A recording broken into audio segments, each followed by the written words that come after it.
Hello dear students, नमस्कार। स्वागत है आपका हमारे YouTube channel read up on में।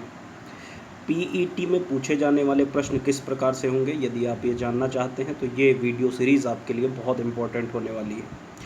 हम इस वीडियो सीरीज़ में सामान्य अध्ययन, सामान्य जागरूकता और समसामयिकी के जिस प्रकार के प्रश्न आपके पीईटी एग्ज़ाम में पूछे जाएंगे वो उसके 50 क्वेश्चंस लेकर के आपके साथ आए हैं। तो आपको बहुत ध्यान से ये वीडियो श्रृंखला करनी है और साथ ही साथ आने वाले एग्ज़ाम में इसका फ़ायदा भी उठाना है। तो चलिए सॉल्व करना स्टार्ट करते हैं। क्वेश्चंस को बहुत ध्यान से आपको आंसर करना है।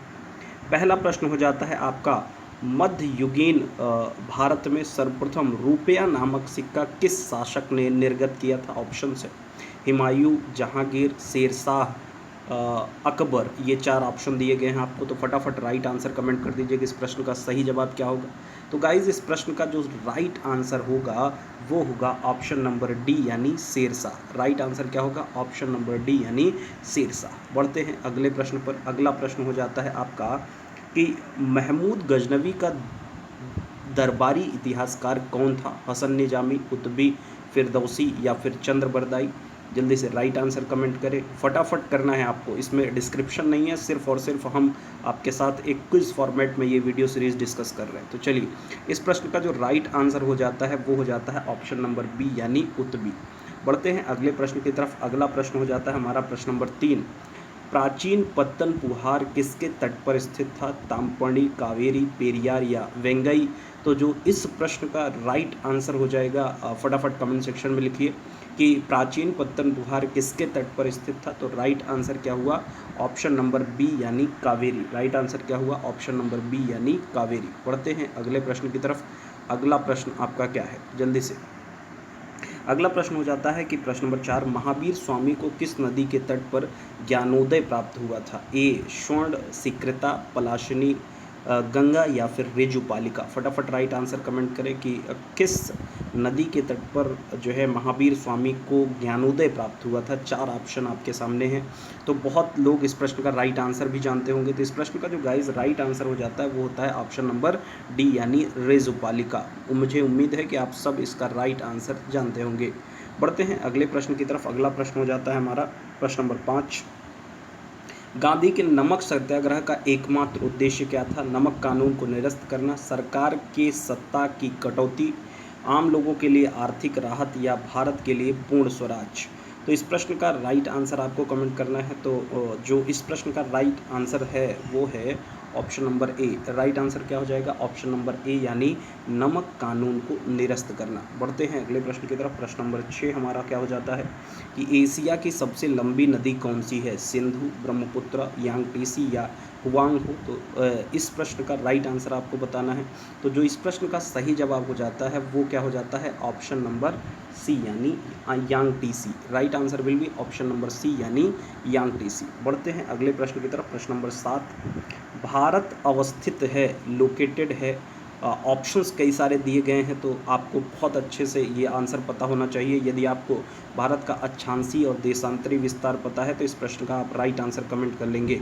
8 डिग्री 4 मिनट दक्षिणी से 37 डिग्री 6 मिनट उत्तरी, देशांतर 68 डिग्री 7 मिनट पश्चिमी से 97 डिग्री 25 मिनट पूर्वी के मध्य। तो यहाँ पर आपको पता होगा कि भारत का जो अक्षांशीय विस्तार है वो उत्तर से उत्तर है और देशांतरी विस्तार पूरब से पूरब है। तो अगर इस प्रकार इस प्रश्न का आंसर देखना चाहें तो राइट आंसर क्या हो जाएगा? Option number C. Right answer क्या हो जाएगा? Option number C. 8 degree 4 minute उत्तरी से 37 डिग्री 6 मिनट उत्तरी और 68 डिग्री से 97 डिग्री पूर्वी के मध्य। तो राइट आंसर क्या हुआ? Option number C. बढ़ते हैं अगले प्रश्न की तरफ। अगला प्रश्न हो जाता है हमारा प्रश्न नंबर 8।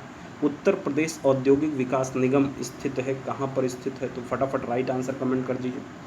उत्तर प्रदेश औद्योगिक विकास निगम कहाँ पर स्थित है? कानपुर, लखनऊ, आगरा या नोएडा। तो इस प्रश्न का जो सही जवाब हो जाएगा वो हो जाएगा ऑप्शन नंबर ए यानी कानपुर। ऑप्शन नंबर ए यानी कानपुर। फटाफट राइट आंसर कमेंट करके आगे बढ़े। नेक्स्ट प्रश्न पर आते हैं। अगला प्रश्न है, राष्ट्रीय नियोजन में रोलिंग प्लान की अवधारणा लागू की गई थी? इंदिरा गांधी के द्वारा, राष्ट्रीय फ्रंट सरकार के द्वारा, जनता सरकार के द्वारा या राजीव गांधी के द्वारा। तो ये तो आप जानते ही हैं कि भारत में पंचवर्षीय योजनाओं के बीच में एक रोलिंग प्लान आया था, रोलिंग प्लान आया था, तो वो किसके द्वारा लागू किया गया था? 78 से 80 के बीच, सन 1978 से 80 के बीच रोलिंग प्लान की अवधारणा लाई गई थी। तो ये जो इसका राइट आंसर हो जाएगा वो हो जाएगा ऑप्शन नंबर सी, यानी जनता सरकार के द्वारा। बढ़ते हैं अगले प्रश्न की तरफ। प्रश्न नंबर 10, भारतीय संविधान में संशोधन के लिए विधेयक लाया जा सकता है केवल लोकसभा में, केवल राज्यसभा में, या तो लोकसभा में या राज्यसभा में, या फिर भारत के सर्वोच्च न्यायालय में? ये सवाल पूछा गया है आपसे, तो इसका जवाब जो है आपको सही देना है। तो जो इस प्रश्न का राइट आंसर होगा वो या तो लोकसभा या तो राज्यसभा, यानी ऑप्शन नंबर सी। इस प्रश्न का राइट आंसर क्या हुआ? ऑप्शन नंबर सी, यानी या तो लोकसभा में या फिर राज्यसभा में। बढ़ते हैं अगले प्रश्न की तरफ। प्रश्न नंबर 11, भारत के संसदीय व्यवस्था में शून्यकाल कहाँ से लिया गया है? संयुक्त राज्य अमेरिका, जापान, दक्षिण अफ्रीका, या उपर्युक्त में से कोई नहीं? संसदीय व्यवस्था में शून्यकाल की यदि हम बात करें तो ये भारत से लिया गया है। तो इस प्रकार इस प्रश्न का राइट आंसर हो जाएगा ऑप्शन नंबर डी, उपर्युक्त में से कोई नहीं। बढ़ते हैं अगले प्रश्न की तरफ। अगला प्रश्न हो जाता है प्रश्न नंबर 12, जीव विज्ञान का नाम दिया गया अरस्तु, लैमार्क, डार्विन या लिनियस के द्वारा? तो आप सभी जानते होंगे कि इस प्रश्न का राइट आंसर क्या होता है कि जीव विज्ञान का जो नाम है वो किसने दिया था? तो ऑप्शन नंबर बी, यानी लैमार्क के द्वारा। किसके द्वारा दिया गया?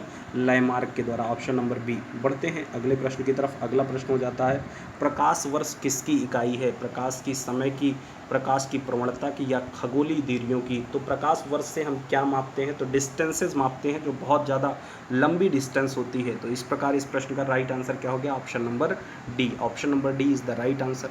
बढ़ते हैं अगले प्रश्न की तरफ।